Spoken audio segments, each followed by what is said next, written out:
Perkenalkan, nama saya Nima Desvita Fitriani, NPM 2254 Di sini saya akan mempresentasikan tugas genetika ternak, yaitu tentang teori kemungkinan dan tes chi-square. Teori kemungkinan itu adalah suatu teori yang memprediksikan atau meramalkan suatu keadaan yang akan terjadi terkait suatu aktivitas yang akan dilakukan atau dikerjakan. Nah, kita ketahui bahwa pada peristiwa pembentukan sel kelamin itu atau gametogenesis, pada lalat buah maupun pada manusia terdapat dua kejadian yang berlainan. Yang pertama yaitu pada oogenesis terbentuklah sel telur yang hanya satu macam saja, yaitu sel telur yang mengandung kromosom X, dan yang kedua yaitu pada spermatogenesis terbentuklah dua macam spermatozoon, yaitu spermatozoon yang mengandung kromosom Y dan X. Dengan demikian, kemungkinan suatu sel telur dibuahi oleh spermatozoon X dan kemudian dibuahi oleh spermatozoon Y itu sama. Dengan kata lain, perbandingan keduanya sama, yaitu 50% banding 50% atau setengah banding setengah.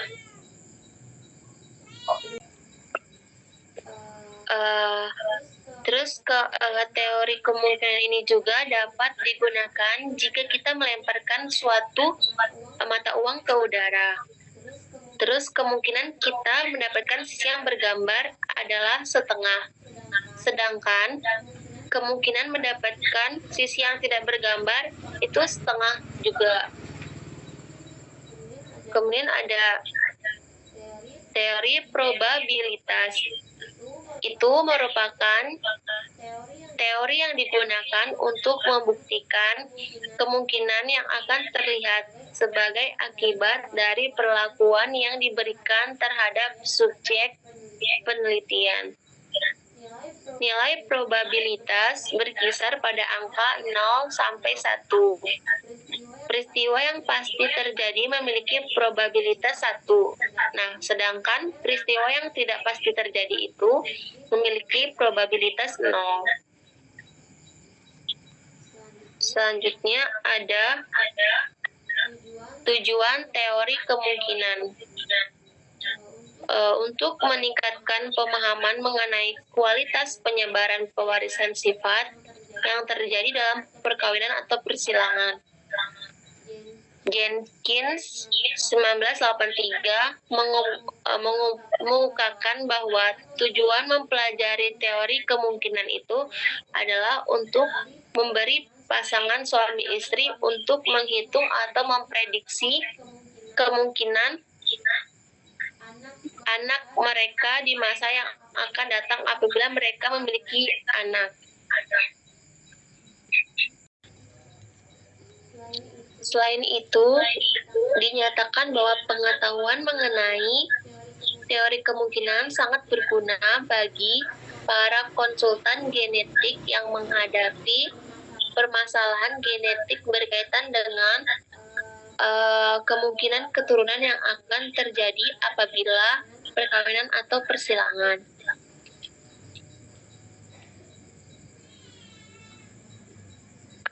Nah, selanjutnya itu ada dasar dan aplikasi teori kemungkinan.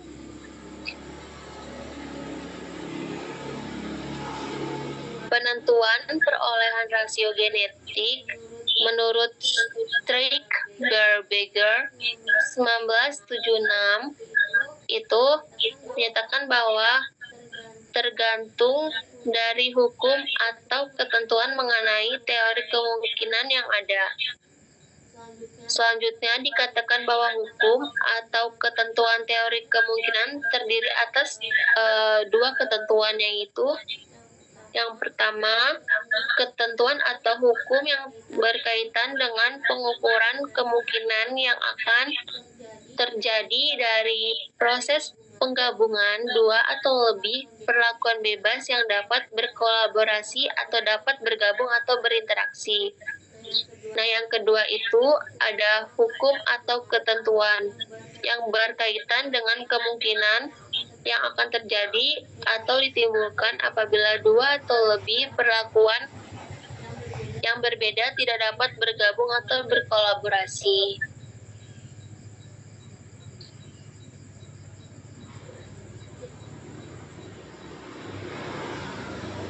Terdapat 4 cara yang menentukan probabilitas, yaitu yang pertama, bujur sangkar, punet, yang kedua, teori kemungkinan, yang ketiga ada rumus binomium, yang keempat ada rumus multinomium. Nah, untuk bujur sangkar punet itu yaitu digunakan untuk menentukan kemungkinan dalam keturunan pada persilangan monohibrid dan dihibrid. Dengan bujur sangkar punet dapat ditunjukkan kemungkinan kombinasi pada hasil persilangan. Yang kedua itu teori kemungkinan. Nah, teori kemungkinan itu ada 3, yaitu teori kemungkinan pertama atau conditional probability, yaitu besarnya kemungkinan atas terjadinya suatu yang diinginkan ialah sama dengan perbandingan antara sesuatu yang diinginkan terhadap keseluruhan. Rumus dari teori kemungkinan yang pertama ini ada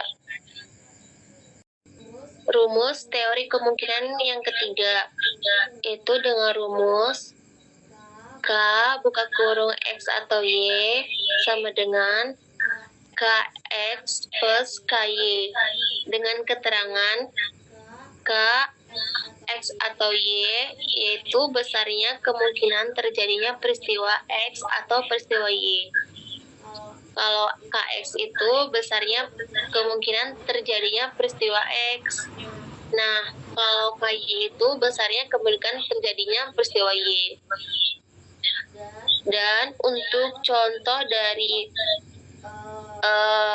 teori kemungkinan yang pertama itu adalah peristiwa albino.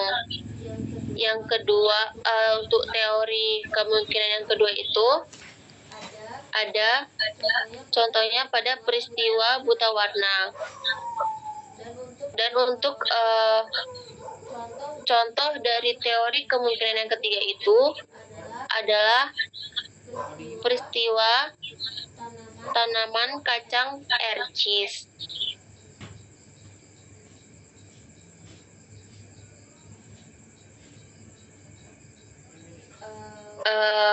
Kemudian yang keempat itu ada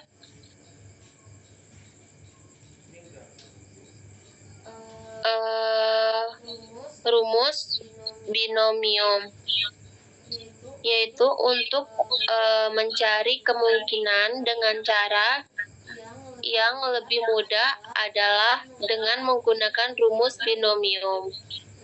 Rumusnya yaitu A plus B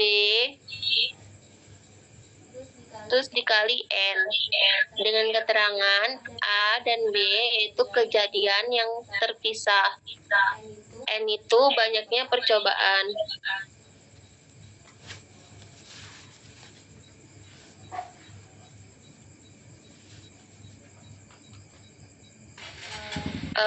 Terus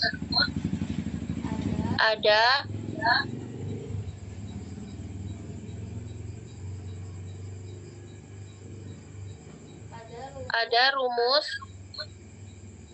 multinomial atau faktorial, yaitu untuk menentukan peluang peristiwa dengan dua atau lebih pilihan kemungkinan, yaitu rumusnya P sama dengan N per N1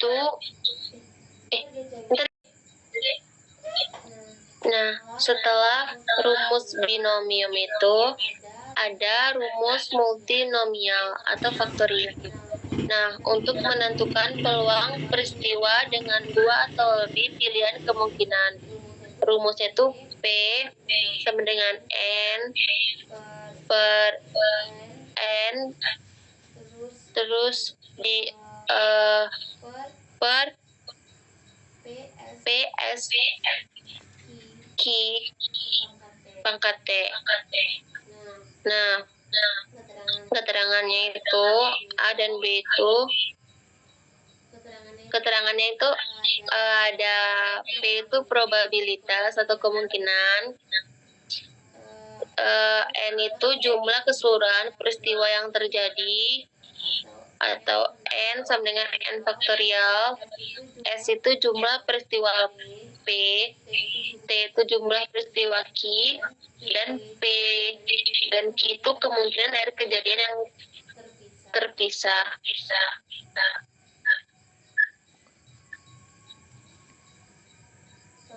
Selanjutnya ada manfaat teori probabilitas.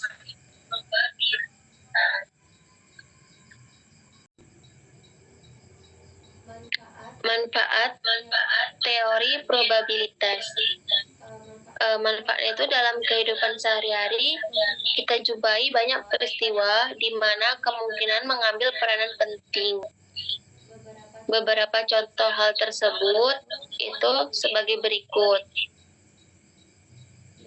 Yang pertama itu mengetahui apakah akan lahir seorang anak laki-laki atau perempuan. Yang kedua, ada mengetahui rasio perbandingan jumlah anak laki-laki dan perempuan.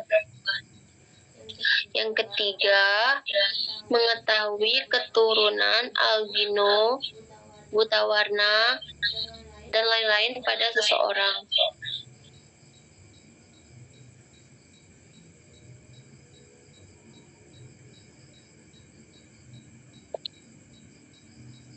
Selanjutnya ada tes chi-square.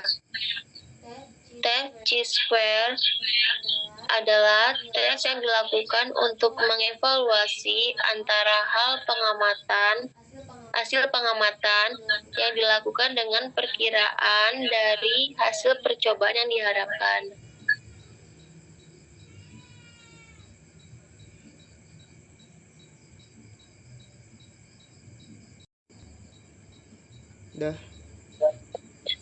Selanjutnya disampaikan bahwa tes chi-square itu dirancang untuk mengukur atau menentukan seberapa besar jumlah sampel yang digunakan dalam percobaan atau penelitian memberikan pengaruh terhadap hasil percobaan atau penelitian.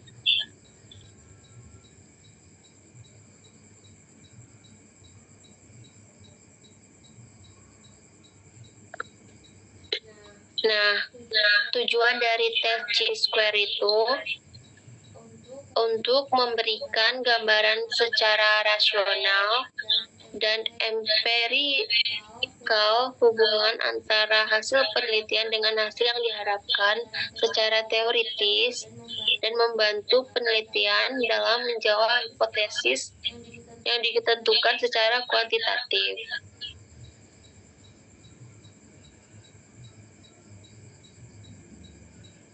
Nah, kalau menurut Sanders dan Bowman 2012 itu, tujuan penggunaan tes chi-square adalah untuk membuat perbandingan yang objektif antara hasil yang diperoleh dalam penelitian atau percobaan dengan perkiraan atau harapan yang diinginkan dalam suatu hipotesis. Sedangkan kalau menurut Susanto 2011 itu, tujuan penggunaan tes chi-square ini adalah untuk memberikan penjelasan rasional dan empirik terhadap berbagai penyimpanan yang ditemukan pada percobaan atau penelitian.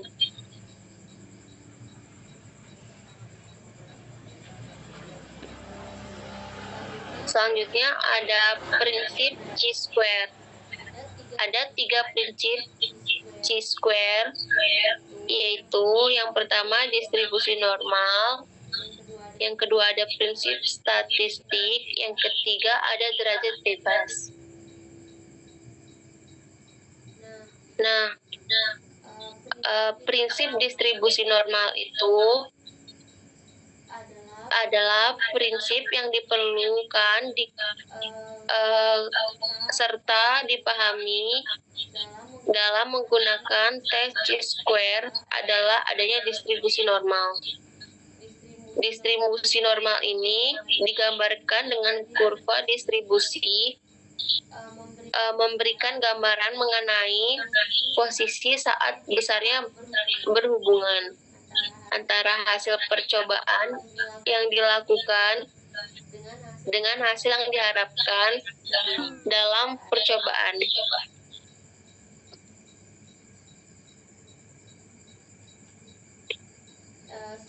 Selanjutnya disampaikan bahwa bagian tertinggi dalam kurva memiliki hasil percobaan dengan tingkat kemungkinan yang tinggi, sedangkan hasil percobaan dengan tingkat selanjutnya ada prinsip statistik.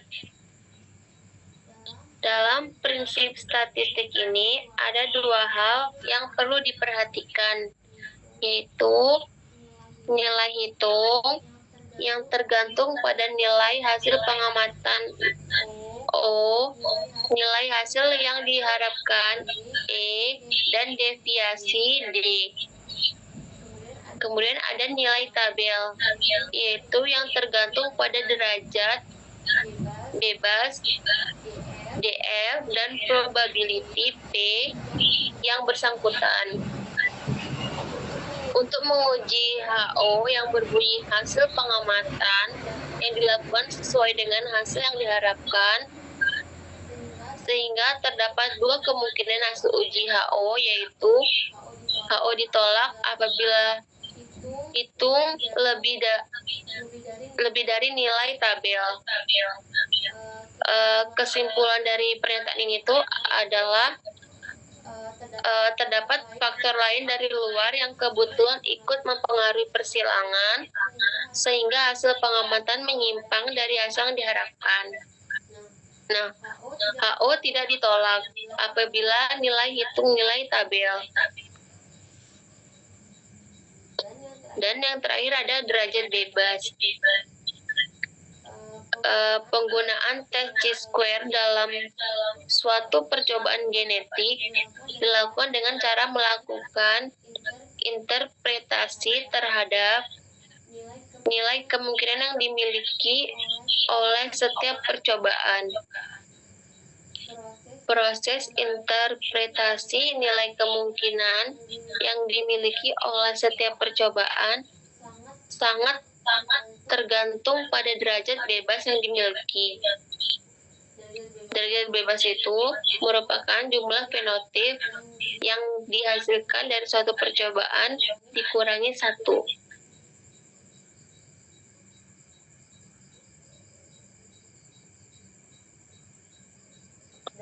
Dan yang terakhir ada rumus dan aplikasi tes chi-square. Rumus yang digunakan dalam chi-square adalah sebagai berikut. X2 sama dengan sigma O min E tutup kurung kuadrat per E. Keterangannya yaitu D itu untuk deviasi atau penyimpanan selisih antara nilai hasil pengamatan percobaan dengan nilai yang diharapkan atau teori O min E. Untuk yang O itu observed, itu nilai hasil pengamatan atau percobaan. E itu nilai hasil yang diharapkan atau teori.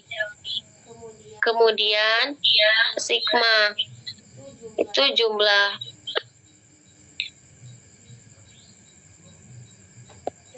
Sekian presentasi yang dapat saya sampaikan. Kurang dan lebihnya saya mohon maaf. Dan saya akhiri. Terima kasih. Bye-bye.